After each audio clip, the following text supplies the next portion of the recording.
Well, hello friends, and welcome back to our final video in our little 3-part mini series about recruiter accountability. So thank you so much to the random stranger who tried to shame me on LinkedIn for inspiring this topic. It's been a good couple weeks. I think we've covered some important ground here. Hopefully y'all are getting something out of it.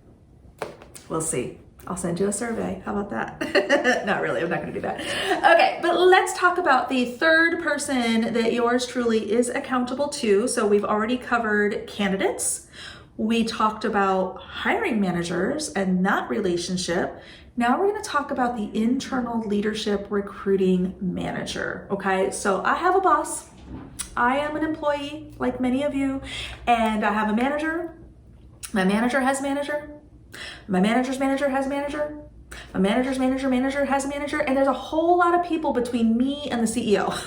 Okay, there's a whole chain of command there. So when y'all tag the CEO in comments on LinkedIn when you're mad at me, he doesn't know who I am. Just so you know, I mean, there's lots of layers there. Anyway, I digress. So here's the deal. My boss is wonderful. I've been so fortunate because I had a really bad boss some years ago and still got a little trauma from that. But yeah, I've been on a really good solid run lately. So let's knock on wood that doesn't change. But one of the things that I love about her, and really all the great bosses I've had, is they've provided me a tremendous balance of autonomy and support.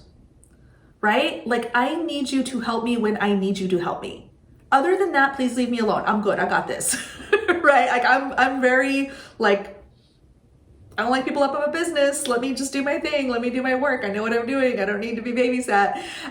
Now, of course, I've had to earn that. I've had to prove, through my activity that I know what I'm doing. So, anyway, I really like that balance. I like being, trusted to do my job as long as I'm actually doing my job. But I also like that my manager is supportive. I mean, she'll drop everything if I need her. If I have something on fire, or I need, a 5-minute cool down talk, anything at all. And I love that. There's also, though, the accountability piece. And so what does that look like? So let's start with the obvious. Should not come as a surprise, y'all. Recruiters are accountable for hires. Now, it's very easy to say, oh, recruiters just gotta go make hires. What does that mean? What does that look like?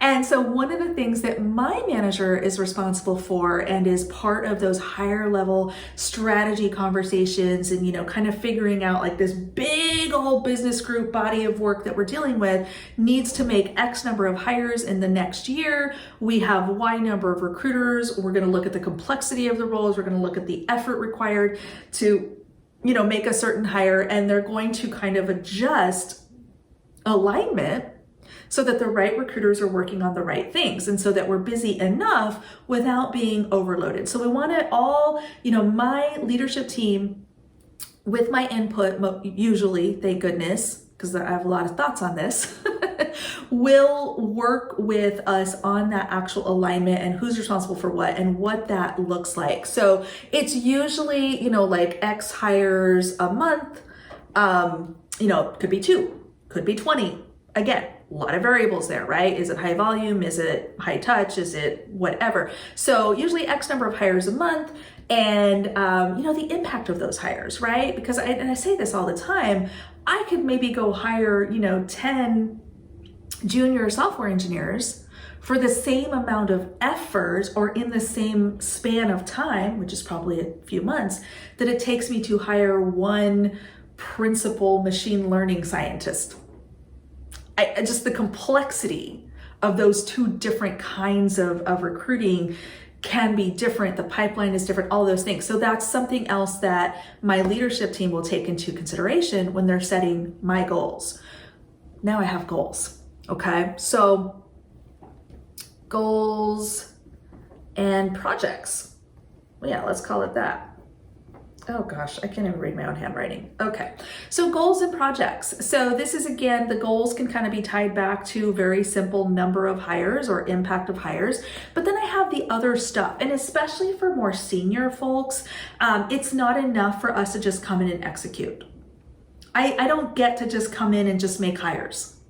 I'm expected to be a recruiting leader. I'm expected to train and mentor, more junior folks. I'm expected to bring new and creative strategies to improve this. I'm expected to have, going back to the first video, I'm expected to have good scores on my candidate surveys, right? And so my manager looks at these things, and I have to report to her on a fairly regular basis, at least a few times a year. What are the big rocks that I'm moving, right? What are the things that I've developed, improved, built, delivered, whatever. So above and beyond just, yeah, I made my 3 hires this month. Oh, by the way, I also built this really cool dashboard, which enabled us to improve this by that percentage, blah, blah, blah. So, I won't get into all the details, but just know that there's usually bigger jobs or bigger projects that I'm also responsible for. So what does that mechanism look like? I've typically had, I actually personally prefer bi-weekly. I feel like weekly can be a little overkill from a formal perspective, but a bi-weekly one-on-one or even a weekly one-on-one. I do weeklies with my sourcing partners just because we do talk about kind of those in the moment tactical things. So the more often we're communicating and connecting, the better I can kind of stay abreast of what's going on. But with my boss, because we do tend to have kind of those higher level conversations, bi-weekly works great. If I have an urgent situation, if I need her, she's there. I mean, I've never, ever sent, I don't think, with very few exceptions, any of the great managers I've had, if I've had an urgent issue, they're a call away, they're a text away, they're a Slack chat, message away, and they'll help, they'll jump in, they'll get me what I need, which is wonderful. But a lot of this, especially for someone like me who, let's call it what it is. I know what I'm doing. I don't need hand holding typically. So I can kind of, bring all that stuff together, share what I need to share, update, make sure my boss is informed what's going on. A couple times a month, we're good to go.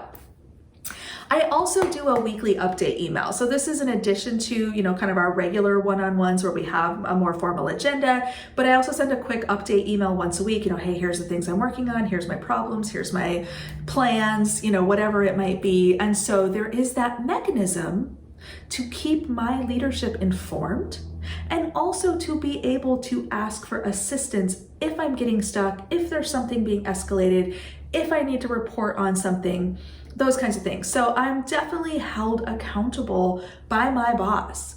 She's going to have certain expectations of me. I need to meet those expectations or exceed those expectations. So you see where I'm going with this? So I do want to wrap up with the escalation path. I kind of talked a little bit about that in last week's video. What is a hiring manager to do if a recruiter's not performing?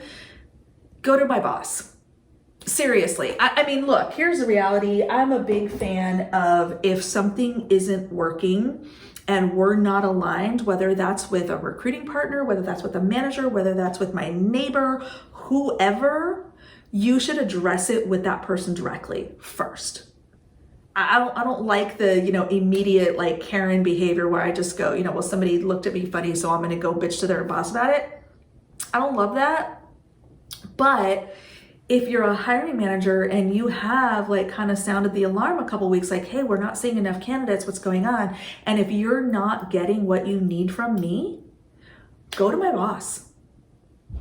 Go to my leadership. Like, let's address it, because maybe there's a workload issue. Maybe there's a time management issue. Maybe there's Amy's really sucking lately. What's going on with her issue? I don't know. But it is absolutely okay and to be expected that if I'm not performing, someone is going to tell my boss. Now, if I'm smart, I'm telling on myself first. And I've had to do that where I've had to like raise my hand and say, I'm overwhelmed. I dropped these balls this week. I really need to take something off my plate, or I really need to take a vacation, because it's been 6 straight months and I'm burning out, whatever. So I have a responsibility to proactively drive that, but I also have to understand and be ready for someone else driving it.